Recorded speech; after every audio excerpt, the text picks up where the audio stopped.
All right, go ahead and if you need to kind of fill in a number or variable or an exponent, if it's kind of not printed that well on your sheet, go ahead and glance back and forth real quick and possibly add a minus or plus sign, something that's kind of too faded.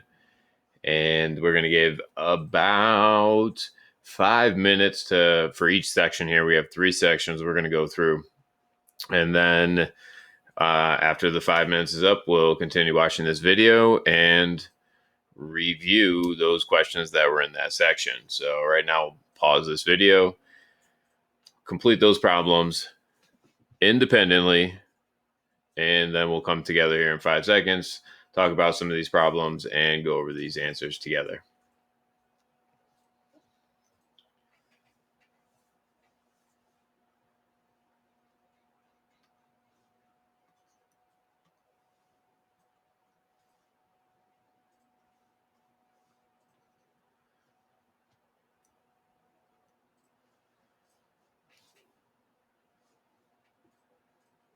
All right, let's go over these problems. And our first one says x equals 12. So where x is here, we're going to input 12.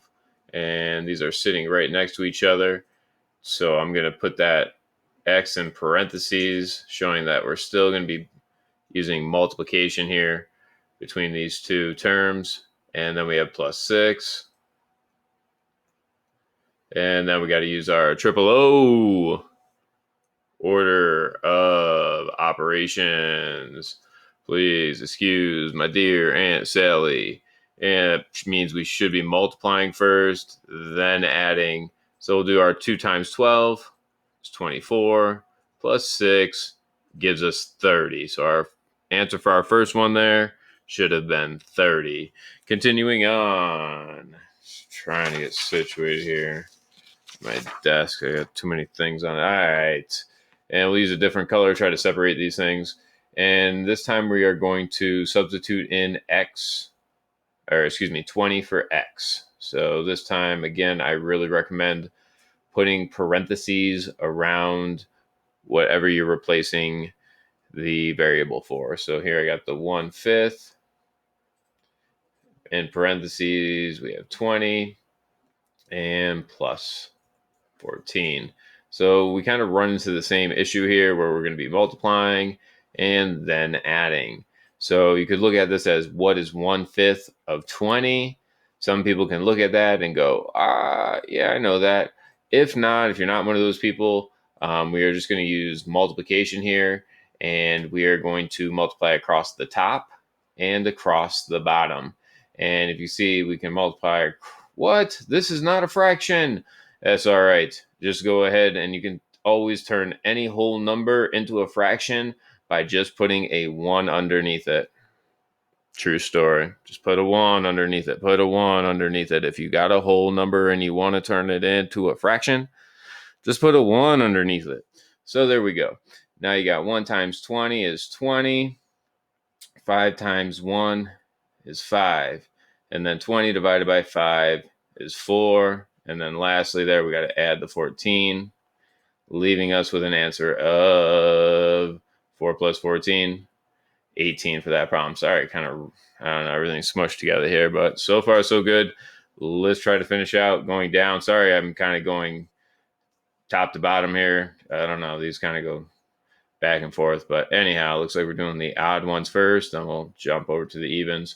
Here we have x equals 0. See if this makes this problem a little bit easier. I don't know. Don't really need to put this in parentheses this time because there's nothing sitting next to it. There's no coefficient in front of that number. So anyway, 0 minus 1 would just be minus 1 over 2. And to simplify this guy here, as I just showed you guys up here, I can turn any whole number into a fraction by putting a 1 underneath it. Well, I can kind of do the same thing here or in reverse, but take that 1 away and it's a 2, but don't forget there is a negative right there.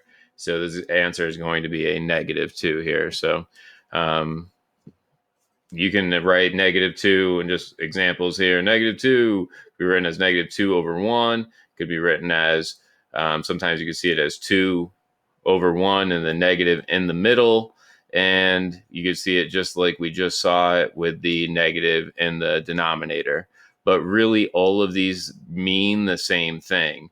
As a negative divided by a positive is a negative, whatever. This just, I guess, is maybe the proper way with the negative in the front. But really, a calculator doesn't let you write it like that, or a computer program doesn't usually let you write it like that. And lastly, a positive divided by a negative gives you that negative. And with that, you get a -2. So,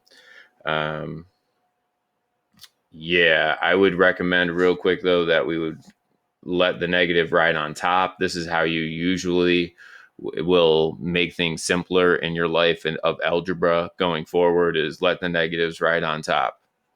Anyhow, let's finish out these last few questions. All right, jumping in, we got x equals 18.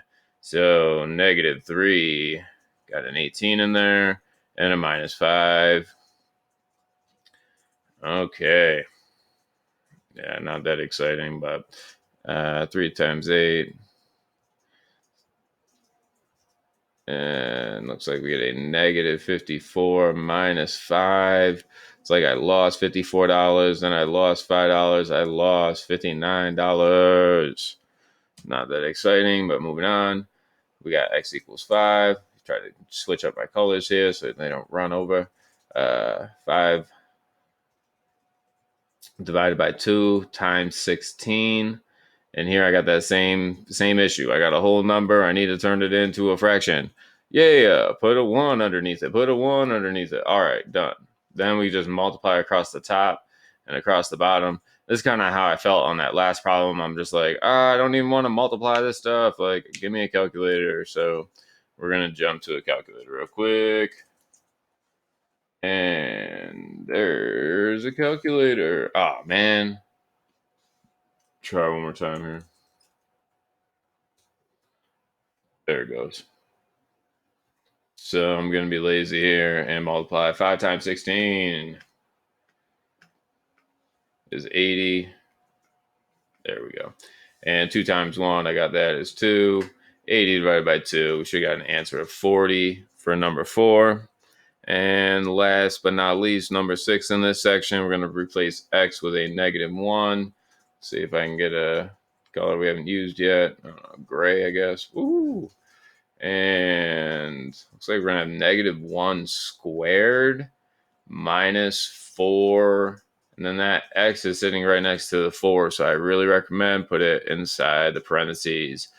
And going back to our triple O's, this one's a little bit different than all the others.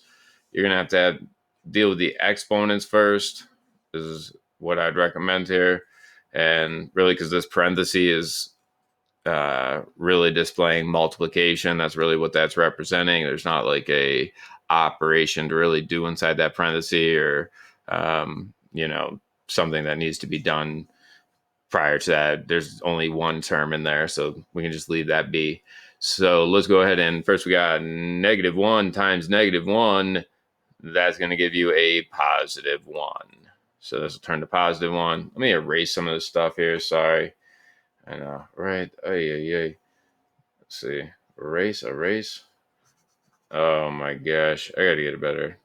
Maybe I can circle it. No, it's not working. All right, I just gotta finish up this video and maybe use a different program next time. But anyhow, we said +1 minus 4 multiplied by a -1.